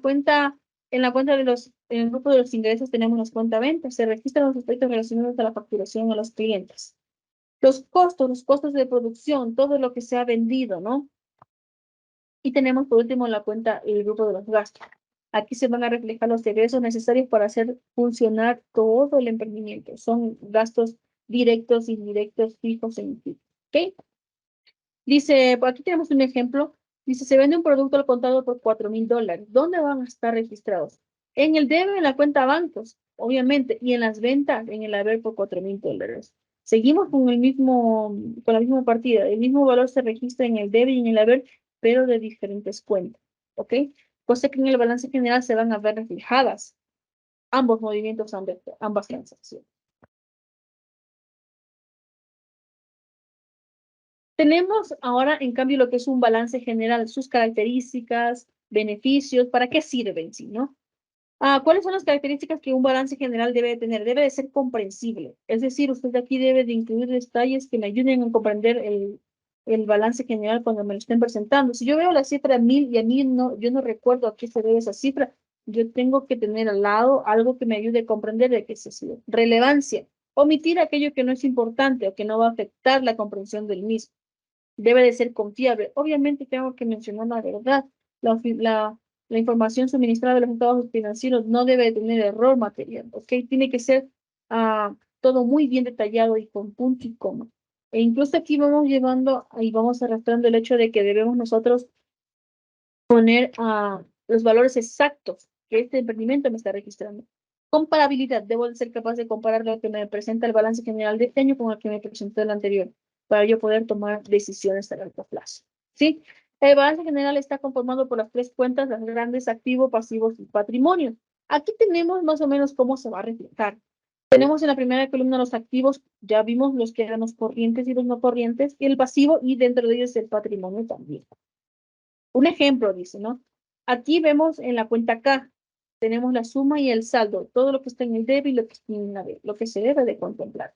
Y en el balance que general, en mi columna izquierda tenemos activos corrientes, no corrientes, otros activos o activos biológicos. Mientras que en mi otra columna tengo los pasivos y el patrimonio. Y nos daremos cuenta que tanto el activo, el total de activos, como el total de pasivos y patrimonio tienen relación entre sí. ¿Ok? Es decir, son iguales, como en el ejemplo de aquí. Tenemos aquí detallados de una empresa de Galápagos, como detalle los activos, activos corrientes, activos fijos, y acá todos los pasivos. Pasivos corrientes, pasivos a largo plazo, total pasivos, total patrimonio, y todo esto me tiene que dar la misma cantidad. ¿Sí? Ya para finalizar, ¿ok? Vamos a ver lo que vimos la semana pasada, que es el estado de flujos de efectivos. ¿Son flujos positivos o negativos? Es el movimiento del dinero que presenta una empresa, en pocas palabras, el estado de flujo de efectivo, ¿ok? Por medio de la cobranza de los clientes o una operación de la empresa se puede dar el flujo de efectivo, ya sea positivo o negativo, ¿no? Con aportaciones de capital, obviamente se está dando un flujo de efectivo. Por la venta de activos que ya no se utilizan, se está dando un flujo de efectivo, ¿ok? De igual manera, la empresa utiliza el dinero generado para pagar sus costes y gastos, se requiere para la operación de la empresa. Este es un flujo negativo. Lo que está saliendo, el flujo ya es para otras cosas que no van a ser reservas o para podernos repartir entre todos, ¿ok? ¿Qué en sí es lo que me ayuda a este flujo? ¿No? Proporciona información oportuna a la gerencia, obviamente. Tener claros esos flujos que estés dando. ¿Sí? Brinda información acerca de los rubros y las actividades que se han hecho efectivas en el emprendimiento. Reportan flujos de efectivos pasados para generar pronósticos. ¿Ok? Determina la capacidad de la empresa para hacer frente a sus obligaciones con terceros y con los accionistas. Y ayuda a tomar decisiones. Imagínate de que el flujo de caja sea negativo. Ya yo tengo que tomar en cuenta, tal vez necesito una reducción de costos, tal vez debo de bajar la producción, tal vez debo de decirle lastimosamente a mis colaboradores gracias hasta aquí. Sí, todo este tipo de cosas se deben de contemplar. La finalidad del estado de flujo de efectivo es de presentar de forma comprensible y clara la información sobre el manejo del efectivo que tiene la empresa. ¿Ok? La elaboración, ¿cómo se elabora? Existen dos maneras, el método directo y el método directo. Tenemos también la clasificación de los flujos de efectivos. Tenemos tres grandes grupos. Actividades operarias y de producción. Tenemos las actividades de inversión y las actividades de financiamiento. ¿Ok? ¿Cuál es la diferencia entre el método directo e indirecto? La principal diferencia es que entre ambos métodos para el flujo de efectivo, el método directo presenta los movimientos del efectivo, ordenando en relación a las categorías principales de pagos y cobros por los que tenemos actividades de operación, inversión y financiamiento. ¿Ok? Y con eso, señores, damos por finalizada la pequeña revisión de todo el material que hemos analizado de manera más detallada en cada semana, esperando que les haya servido y deseándole el mayor de los éxitos en su examen la próxima semana. Con esto me despido, les agradezco mucho, un buen resto de fin de semana, un buen fin de semana.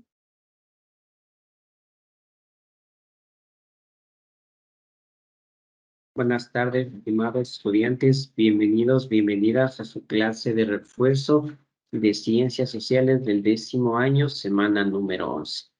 Recordemos que el objetivo del refuerzo es retroalimentar, recordar, traer a la memoria los contenidos y conocimientos que nosotros realizamos durante el primer trimestre. He seleccionado los temas de las primeras semanas con la intención de que usted recuerde estos temas para que su examen del primer trimestre que tiene la próxima semana pues tenga mucho éxito. Bien, lo que vamos a recordar el día de hoy es sobre la conferencia de paz. Alemania pidió el armisticio o la suspensión de las hostilidades pactadas en noviembre de 1918 y los demás aliados de los imperios centrales hicieron lo mismo. Estos acuerdos de paz se discutieron en ella, en la cual participaron 32 estados, pero las decisiones, las tomas de Francia, Gran Bretaña, Estados Unidos e Italia por el Tratado de Versalles. Alemania fue obligada a ceder territorios a sus vecinos y a pagar una enorme indemnización por reparaciones de guerra a los vencedores. Mediante otro tratado, Austria y Hungría fue separada en dos pequeñas repúblicas. El imperio fue disuelto, también el imperio turco fue disuelto con sus dependencias y se convirtieron en colonias de los vencedores. Se obligó a reducir su ejército y las potencias aliadas se repartieron en sus colonias. Entonces, esta situación de la conferencia de paz que se dio en noviembre de 1918 trajo consigo también varios eventos, los cuales desataron la disolución de varios imperios. Entre ellos también se encuentra la Revolución Rusa. En 1914, Rusia era un imperio inmenso de más de 170 millones de habitantes. Apenas comenzaba con la industrialización y la gobernaba el zar Nicolás II como monarca absoluto, sin voluntad de realizar ningún cambio. Si hablamos de imperio, quiere decir que todo el poder político económico se concentraba únicamente en una persona, que era el emperador, en este caso el zar Nicolás II. La desastrosa participación de Rusia en la guerra mundial trajo hambre y sobre todo descontento social. La gente vivía en extrema pobreza, existían muchas huelgas, manifestaciones y estas se multiplicaron por todo el país. En febrero de 1917, una huelga obrera en Petrogrado convocó a la sublevación contra el zar Nicolás II, que lo echó del poder. Posteriormente, la caída del zar Nicolás II, se formó un gobierno provisional presidido por Kerensky, que provocó más tarde una agitación y sublevaciones de los soldados. Lenin fue nombrado como presidente del Consejo Comisarios del Pueblo en marzo de 1918, un año después de que el zar Nicolás II pues, se retirara del poder. Rusia firmó la paz separada con Alemania y cedió grandes porciones de territorio a la misma. Los obreros organizados formaron los soviets, o también conocidos como asambleístas populares, para garantizar la lucha. En octubre de 1917, los bolcheviques, que era un grupo político radicalizado dentro del Partido Obrero, tomaron el poder. Estos antecedentes dieron como origen al nacimiento de la URSS, o conocida también como la Unión Soviética. La Unión Soviética nació el 30 de diciembre de 1922, formada después de la Revolución de Octubre de 1917. La creación de esta trajo consigo una época de prosperidad, sobre todo económica, y también con un nuevo modelo de sociedad. La Unión Soviética, conocida también como URSS, estaba conformada por 4 repúblicas socialistas: Rusia, Transcaucasia, Ucrania y Bielorrusia. Pero con el paso de los años siguió creciendo hasta tener 15 repúblicas en 1940. En el mapa que nosotros tenemos en el lado derecho podemos observar todo el amplio territorio de la Unión Soviética, ¿no? Que poco a poco fue creciendo no solo en territorio, sino también en poder económico. Posteriormente al nacimiento de la Unión Soviética, pues el mundo se enfrentó nuevamente a algunas guerras, ¿no? En los antiguos estados y en los nuevos creados con la desintegración de los imperios europeos, todavía se mantuvieron conflictos con minorías étnicas, religiosas y lingüísticas, que continuaron la lucha por la independencia o por cambiar las fronteras asignadas. Los tratados de paz que se firmaron en ese entonces no lograron poner fin a la guerra, sino que sentaron las bases para un nuevo conflicto, igual de perverso como el precedente que antes había sucedido, ¿no? Ahora, del continente europeo vamos a pasar al continente americano, especialmente a Norteamérica. Hablamos del ascenso norteamericano y la crisis.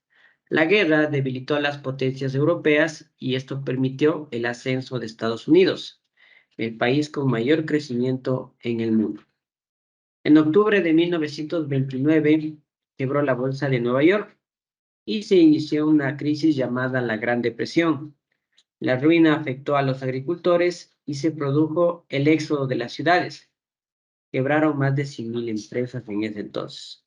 Su población se elevó con grandes migraciones, su industrialización aumentó y los bancos se transformaron en centros mundiales. Ya, si hablamos del el éxodo a las ciudades, es el éxodo rural. Muchos agricultores, por motivos de esta gran depresión, pues migraron al sector urbano para buscar empleo en las fábricas, es decir, en calidad de obreros.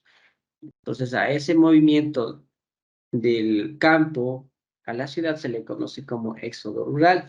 Y claro está, si existía mayor cantidad de mano de obra, pues las industrias también podían mejorar su forma de producción. Al caer su economía se afectaron otros países, entre ellos fue Alemania, Austria, Gran Bretaña y también Japón. En Francia y otros países el impacto fue leve, fue menor. Los impactos de la crisis fueron diversos en los países. Para algunos fue la ocasión para impulsar su propia industria, pero para otros fue una pérdida en el mercado de sus productos. Entonces, esta gran depresión benefició a ciertos países, pero también perjudicó a otros. Muy bien, regresemos nuevamente al continente europeo. Mientras Estados Unidos se estaba posicionando como potencia mundial, en Europa surgió un movimiento llamado el fascismo, que era un tipo de dictadura que surgió entre la Primera y la Segunda Guerra Mundial. Fue un movimiento político y también con una ideología originada en Europa Occidental. Normalmente estaba relacionado o asociado con el nacionalismo extremo, originado en Italia con Benito Mussolini. El gobierno fascista llevó a cabo grandes obras públicas, edificaciones, carreteras, fomentaron el empleo, entre otros aspectos, pero también se presentó una subida de precios y la continua inflación, pues, llevó a la ruina a la industria y a la desocupación. También provocaron grandes desajustes económicos. Precisamente en esas circunstancias aparece el partido fascista dirigido por Benito Mussolini. Muy bien. Ahora, posterior a esto, pues, sucede un conflicto extremadamente grande a nivel mundial. A mediados de la segunda década del siglo, los bloques de países enfrentados se precipitaban a la guerra. El 28 de junio de 1914, el archiduque Francisco Fernando, heredero del trono austrohúngaro, fue asesinado. Austria-Hungría declaró la guerra a Serbia.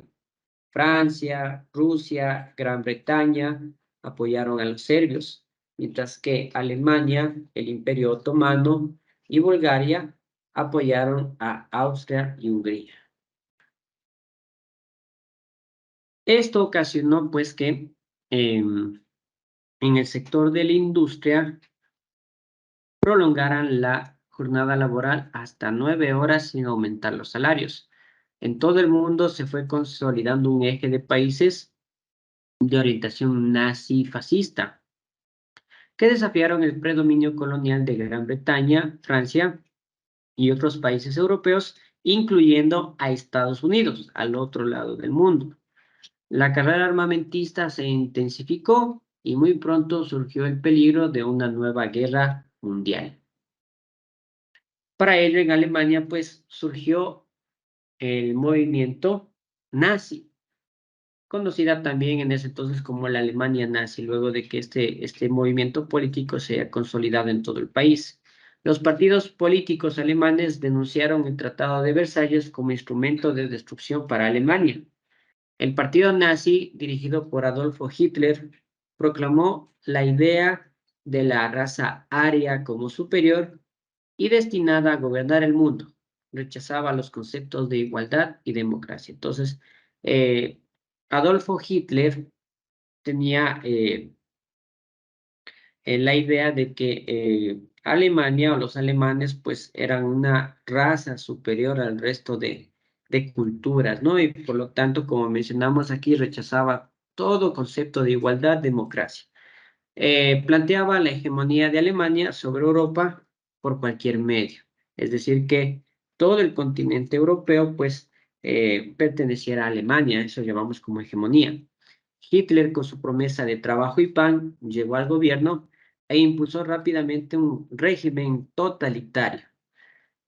Hitler prohibió los sindicatos y otros partidos políticos. En toda Europa se proliferaron los nacionalismos y ganaron en algunos países. En España, luego de 3 años de guerra, ganaron los nacionalistas liderados por Francisco Franco, quien recibió gran apoyo militar de Hitler y sobre todo de Mussolini. Desde 1935, Alemania se rearmó y contravino el Tratado de Versalles, reanudó el servicio militar obligatorio y se lanzó a producir aviones, tanques y más armas modernas.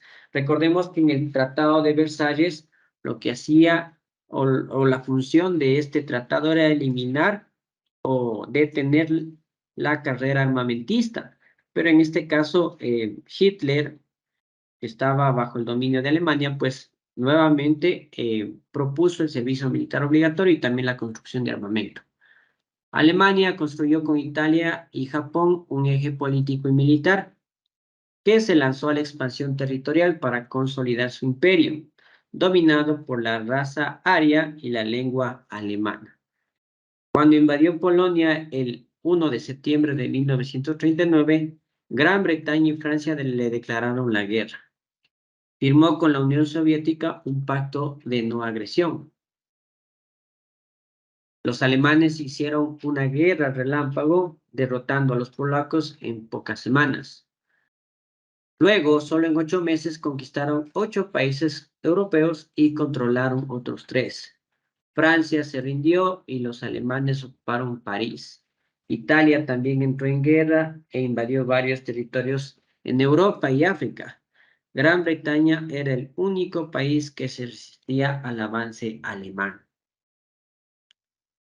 Dirigido por Churchill, logró impedir que los nazis desembarcaran en su territorio, pero sus ciudades fueron dañadas por los bombarderos alemanes. Como podemos apreciar en la imagen, aquí podemos ver una ciudad europea en ruinas después de los bombardeos nazis, ¿no?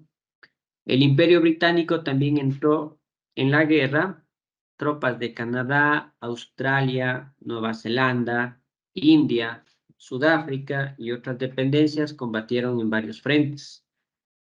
En 1941 el avance alemán llegó a su apogeo. A pesar del pacto de no agresión, Hitler atacó a la Unión Soviética por sorpresa en ese año y en 3 meses sus fuerzas avanzaron hasta estar cerca de Moscú, Leningrado y Stalingrado.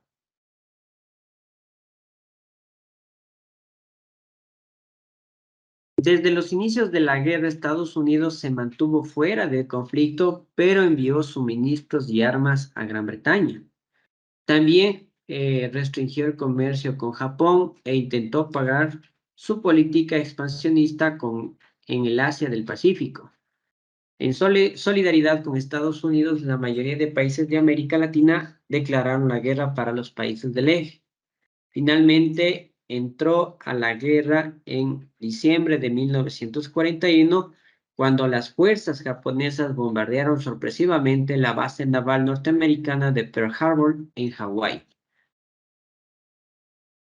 Un año más tarde, con la entrada de Estados Unidos a la guerra y la Unión Soviética, los dos bandos quedaron definidos. De un lado, Gran Bretaña y su imperio, la Unión Soviética y Estados Unidos. De otro lado, Alemania, Italia y otros países europeos junto a Japón. La Unión Soviética logró detener el avance alemán y luego de 1942 realizó un contraataque efectivo.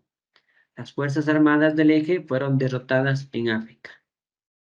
En 1943, los aliados invadieron Italia y avanzaron al norte. Italia también se rindió en unos meses.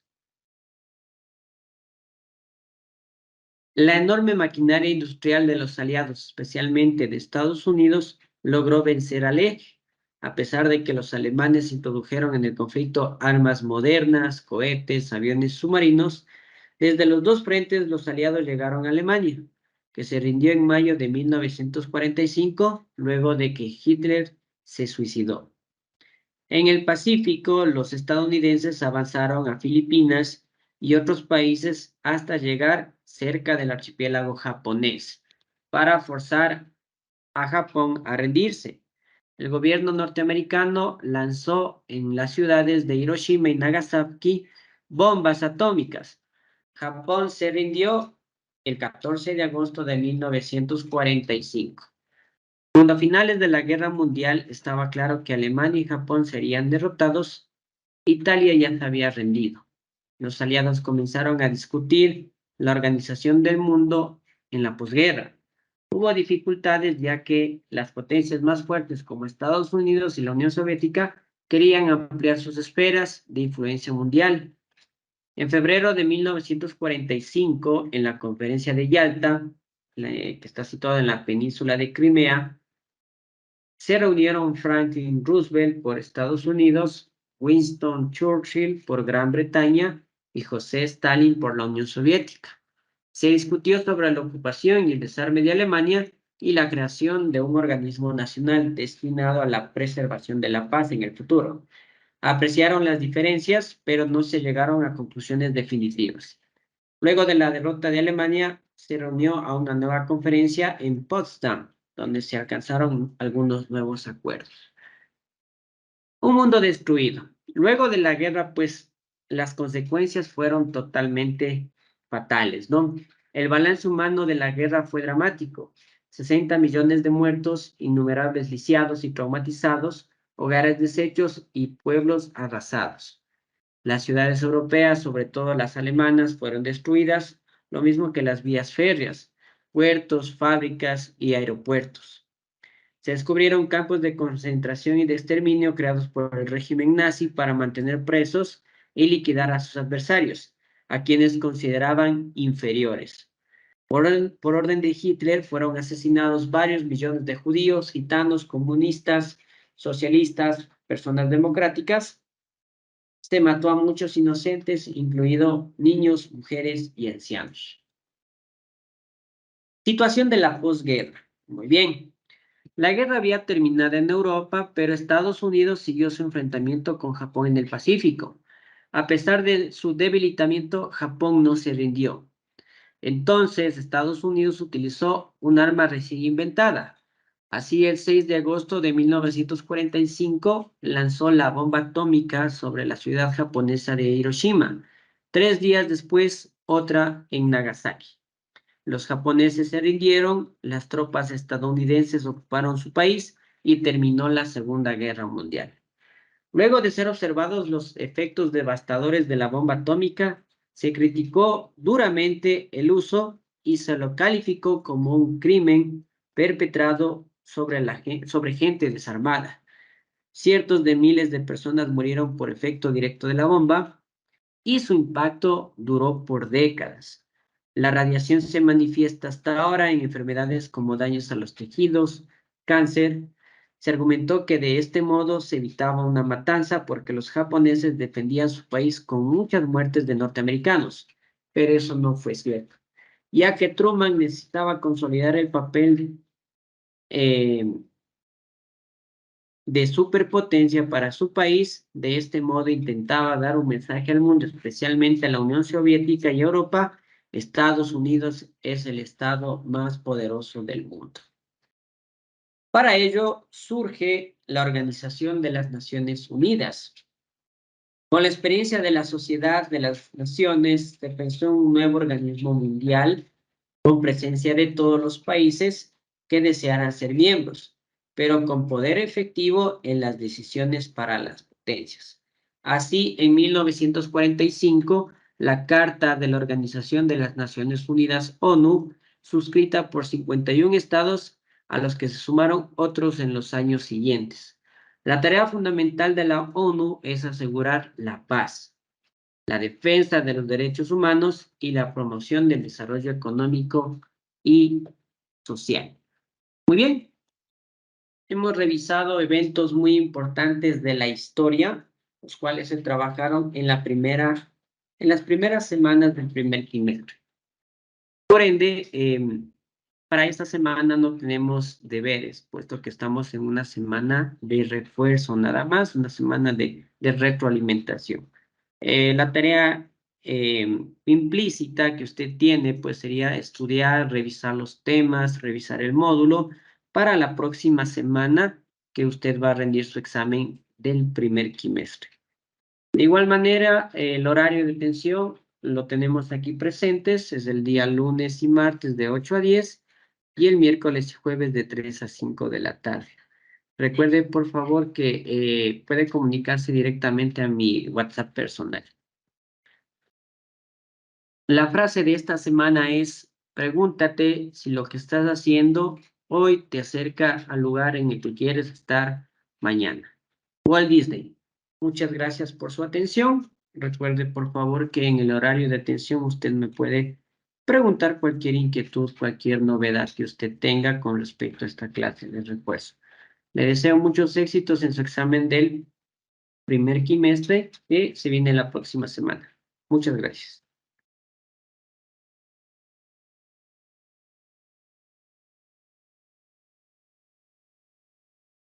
Buenas tardes, estimados estudiantes. Bienvenidos a su clase de Educación Cultural y Artística, semana número 11 del 10º año. Recordemos que en la semana 11 tenemos un pequeño refuerzo de los temas más relevantes del primer trimestre. Como ya había mencionado en la anterior clase, el refuerzo tiene la finalidad de refrescar los conocimientos adquiridos durante las primeras semanas del primer trimestre. Cabe recalcar que estos temas que estamos recordando probablemente también se encuentran en su examen trimestral. Por ende, sugiero revisar el módulo, revisar de forma detenida este video para que usted tenga éxito en su evaluación. Bien, analicemos primero el tema principal, que es la música. La música es la combinación ordenada de ritmo, melodía y armonía que resulta agradable para los oídos. Nosotros tenemos algunas características de la música, como la duración. La duración es el tiempo en el que permanecen vibrando o emitiendo un sonido los instrumentos musicales o la voz. Segunda característica, la intensidad, es la fuerza con la que se produce un sonido o la energía que contienen sus ondas sonoras. El timbre, que es la cualidad del sonido, determinada por la forma de las ondas que componen dicho sonido. Tenemos tres elementos importantes de la música: la melodía, que se refiere al conjunto de sonidos que al percibirse como una unidad completa de sonido, posee identidad y significado propio. El segundo elemento es la armonía. En este caso nos referimos al efecto que resulta combinar dos o más notas musicales y que puede ser agradable al oído. El ritmo es el tercer elemento en el que vincula la música con el tiempo, permitiéndose transmitirla de acuerdo a los diferentes tonos, melodías que tiene la música. Tenemos algunos tipos, ¿no? La música académica, la música popular. En el caso de la música académica, corresponde a aquella que ha sido creada para partir de un texto musical. Y la música popular corresponde al universo de funciones y referencias y valores estéticos dominantes dentro de un determinado contexto sociocultural. Si hablamos de música popular, podemos hablar del folclore ecuatoriano especialmente, mientras que la música académica podemos hablar música clásica, ¿no? Música la cual se necesita o se parte de un texto musical. La música es una palabra de más de 6 letras, es más que 6 letras, ¿no? Detenerse a escribir sobre la música es uno de los elementos más complejos de la vida. La música penetra nuestras vidas como el agua, la vida acuática, seamos devotos o no a ella. Nuestras vidas están marcadas por diversas tonadas que escuchamos tanto de forma voluntaria y de forma involuntaria. Los efectos son múltiples, los amantes de la música, más allá de cualquier género, van moldeando y a la vez sirviendo de almacén para cada una de las experiencias que vivimos. Recordemos que generalmente una canción pues nos recuerda alguna experiencia, alguna situación, algún lugar, alguna persona, entonces también forma parte del almacén de las experiencias que nosotros vivimos. Además, la música nos moldea a medida que deseamos de acuerdo al subconsciente. Con la música escuchamos lo que deseamos sentir para nosotros, nos identificamos con esas letras, además de que sentimos o nos transmite muchas emociones, ¿no? Tranquilidad, felicidad, tristeza, dependiendo, ¿no? Tenemos aquí algunos instrumentos musicales, muchos de ellos han ido perfeccionándose conforme fue avanzando la historia, pero tenemos varios tipos, ¿no? Instrumentos de cuerda, de viento, de percusión, etcétera, ¿no? Tenemos la guitarra, el clarinete, la tuba, el ukulele, la flauta dulce, el tambor, el arpa, el saxofón, el timpani, el acordeón, la gaita, la balalaika, el trombón, el triángulo, la trompeta, el xilófono, las maracas, el djembe, el violonchelo, la armónica, la pandereta, el violín, el piano, la batería, entre otros más que nosotros podemos encontrar.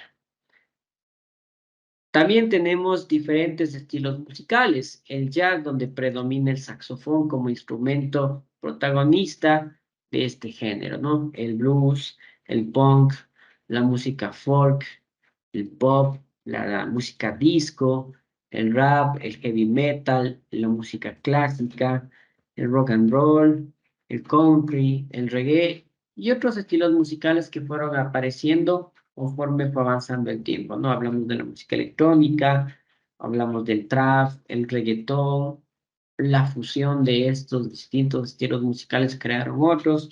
Aquí también nos falta destacar lo que es la salsa, el merengue, la música nacional, ¿no? Como ya mencionamos, la música afecta nuestras emociones. Entonces, dependiendo del estado de ánimo de la persona, pues la música puede afectar tanto de forma positiva o de forma negativa, ¿sí? Podemos experimentar emociones como felicidad, tristeza, angustia, tranquilidad, dependiendo del tipo de música que nosotros escuchemos, ¿no? Muy bien, dejando un poquito de lado lo que es la música, hay una pequeña parte en su módulo que habla acerca del diario personal para continuar nuevamente con la música y cómo fue evolucionando a través de los años. El diario personal o simplemente diario es un subgénero de la biografía y en concreto de la autobiografía. Es un texto que trata de manera fragmentaria y con el registro de la fecha que suele destinarse a la lectura ulterior y privada de quien lo confeccionó. Se llama también diario del libro que lo contiene. En lengua y literatura se llama diario personal o sencillamente diario a este subgénero que integra el género de la biografía, más precisamente como la autobiografía que consiste en la narración que lleva a cabo una persona, autora del diario, las expectativas personales que va viviendo en el día a día. Bien, eso como información extra que se encontraba en su módulo. Regresemos a la temática de la música. ¿Cuál fue el origen de la música y cuáles fueron los estilos que marcaron con el paso del tiempo? Ya. Para que se produzca la música o se produzca un sonido armonioso, es necesario la presencia de un emisor, quien produce el sonido, y de un receptor, quien recibe esas ondas, y sin este segundo individuo no existiera el sonido, ni mucho menos la música. Entonces, para ello también se necesita un emisor y un receptor. En teoría, el humano escuchó la primera música fue a través del movimiento de las hojas, el escurrir del agua, el movimiento de las piedras y de la tierra al caminar. Entonces, esos fueron los primeros sonidos agradables al oído. Los comienzos del fenómeno musical humano están completamente envueltos en total oscuridad, ya que el mundo de los sonidos es algo tan incorpóreo y los primitivos instrumentos musicales son de características tan desconocidas que no han llegado todavía hasta nosotros. Pero tenemos un interés muy especial de saber cómo, cuándo y por qué los humanos se expresaron por primera vez con la música. ¿Cómo lo lograron? Poco a poco hasta concretar la música primitiva, que quizás estaba al servicio de otras funciones de vida, hacer un arte de aquello y elaborar así una de las más estimables consecuciones de los humanos. Con el paso del tiempo, la música se hizo parte importante en la vida de todos los seres humanos, ya que la música, perdón, en sus letras, ritmos o tonos puede producir una cantidad inmensa y variadas de sentimientos, creando formas de escribir y hacer música con las notas musicales que marca el tiempo. Los tonos y formas de armonización lo utilizaron mediante los instrumentos y las respectivas notas musicales. En la imagen que nosotros tenemos en la parte inferior derecha, podemos apreciar una infografía que representa la evolución de la música, ¿no? Recordemos que la música también se va adaptando a los avances tecnológicos. Como podemos ver al final de esta infografía, tenemos a un DJ que está utilizando una consola de mezclas, ¿no? Bien, analicemos los hitos más importantes de la música a partir de los años 50. En la década de los años 50, el DJ radiofónico Alan Freed populariza el término rock en las ondas. Es el momento de que comienza a emerger un nuevo estilo musical tan innovador, provocativo, que fue la fusión de la música negra, conocido como el blues, y la música blanca, que es el country. Bill Haley y los Cometas, con su clásico Rock Around the Clock, el incendiario Jerry Lee Lewis, los extravagantes Little Richard y Chuck Berry, junto a nombres como Buddy Holly, Eddie Cochran o Gene Vincent, son algunos protagonistas de estos primeros años. Además, se destaca la presencia en los años 50 de Elvis Presley, quien nació en 1935 y falleció en 1977. Este cantante y actor estadounidense fue uno de los músicos más populares del siglo XX y pionero del rock and roll en los Estados Unidos. Está considerado por muchos como el artista más importante de este género. Su encanto entre el público se fue desvaneciendo lentamente a medida que su imagen rebelde iba dejando paso a un personaje más convencional. En la década de 1970, en la que se enfrentó a ciertos problemas personales, abandonó las apariciones en público y apenas fue visto fuera de su mansión en Memphis, bautizada como Graceland. 10 años más tarde, años 60, pega fuerte el rock and roll de los Beatles, Elvis hace de las suyas. También es la época del twist, un baile que nace a partir del rock and roll. A fines de los años 60 nace el rock a secas, como tal, más pesado el de los Rolling Stones. Está el rock psicodélico de Janis Joplin, The Doors y de Jimi Hendrix. En los años 70 nace el punk. Tenemos bandas como The Clash, Sex Pistols, The Ramones, el glam rock con David Bowie, que surgiría con más fuerza después. Es la época también de Led Zeppelin, de Queen y Deep Purple. Sabemos que en la banda Queen inclusive se realizaron muchos álbumes, películas también. Recientemente, hace un par de años atrás, también se estrenó una película en honor al cantante de Queen. El hard rock AC/DC también da sus primeros pasos en estos años, siendo esta época en la que se le da a la música un sello muy propio de esta generación, con la rudeza y un espíritu para crear música que deja un impacto en la comunidad con rasgos de rebeldía ante la sociedad. 10 años más tarde, en los años 80, el heavy metal ya había nacido, pero aparece una nueva oleada del heavy metal con grupos como Judas Priest y Iron Maiden. El thrash metal nace a principios de los años 80, con Metallica y Megadeth. Es el apogeo del glam rock con Kiss y de Guns N' Roses, comenzando una que hasta el día de hoy perdura más, que son los conciertos en masa, ¿no? Entonces aquí podemos ver bandas que han trascendido a través de los años.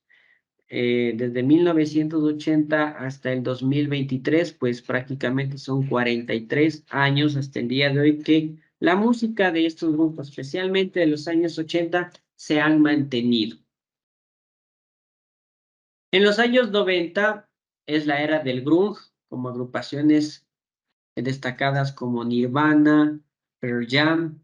El grunge se expandió a nivel mundial durante la primera década de los años 90, impulsado principalmente con el éxito comercial de los álbumes de Nevermind de Nirvana y Ten de Pearl Jam. Dicho éxito catapultó la popularidad del rock alternativo e hizo del grunge el género del hard rock más popular de ese tiempo.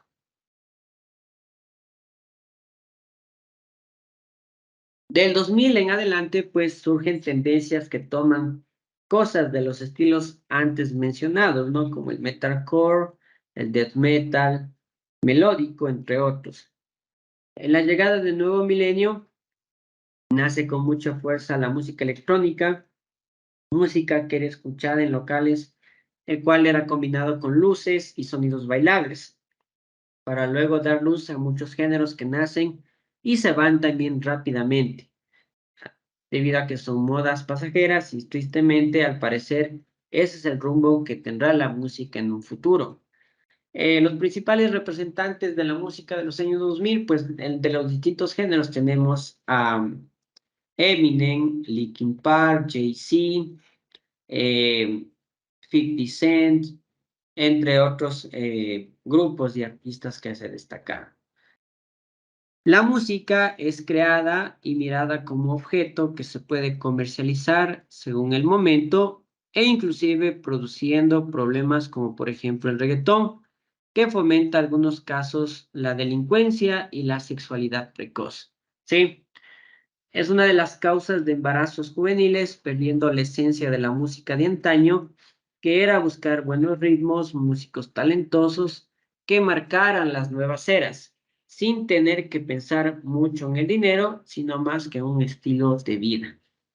Entonces, aquí tenemos ya algo negativo con respecto a la música, especialmente el reggaetón, el cual debe ser censurado en ciertas partes, y también se recomienda que los muchachos pues no estén expuestos a este tipo de letras o de contenido de los videos musicales, porque tienen un trasfondo, como mencionamos ahí, que fomenta la delincuencia y la sexualidad precoz. Entonces, es un llamado también a las personas adultas a controlar lo que escuchan y ven los jóvenes. Bien, luego del reggaetón, pues aparece otros géneros como el trap y la fusión de estos, ¿no? Entonces, Actualmente la música pues sigue mucho las tendencias, las modas. Entonces, anteriormente los géneros musicales tenían una vigencia de 10, 20, 15 años, pero actualmente pues son géneros pasajeros.